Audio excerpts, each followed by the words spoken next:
وسیلہ بنانا، اس سے کیا مراد ہے؟ یعنی اللہ تعالیٰ سے دعا کے لیے وسیلہ بنانا جائز ہے۔ وسیلے کی ایک شکل ہے کہ اللہ میں واسطہ دیتا ہوں تجھے تیرے نبی اور محبوب محمد کا صلی اللہ علیہ وسلم کہ میری یہ دعا قبول فرما لے۔ یہ کوئی شرک وغیرہ نہیں ہے۔ اگرچہ اہل حدیث حضرات کا موقف یہ ہے کہ وسیلہ اور واسطہ دعا میں صرف زندہ شخصیتوں کو بنایا جا سکتا ہے، فوت شدگان کو نہیں۔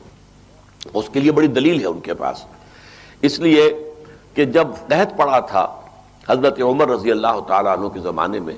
تو انہوں نے یہ الفاظ کہے تھے کہ اللہ جب تک نبی زندہ تھے حضور صلی اللہ علیہ وسلم، ہم اللہ اس کی وسعت سے تجھ سے دعا کرتے تھے۔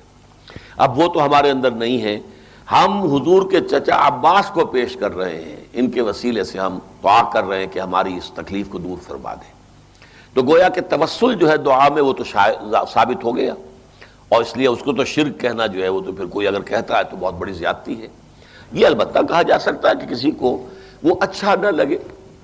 یعنی جیسے میں نے نظر کے بارے میں کہا تھا کہ میری طبیعت اسے قبول نہیں کرتی، اللہ کے ساتھ اس طرح کی سودے بازی کیا کرنی ہے، جو نیکی آپ کر سکتے ہو آپ کیجئے، اللہ سے جو مانگنا ہے مانگیے، ان دونوں کو انٹرلنک نہ کیجئے کہ اللہ یہ کام میرا ہو جائے گا تو میں یہ 100 نفل پڑھوں گا،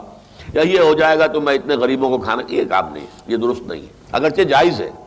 لیکن بس میری طبیعت اسے پسند نہیں کرتی۔ اسی طرح کا یہ معاملہ توسل جو ہے میں یہ سمجھتا ہوں کہ اللہ سے براہ راست مانگیے،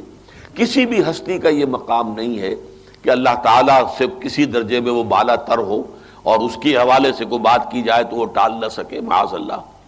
البتہ یہ کہ اس کو شرک یا حرام نہیں کہا جا سکتا۔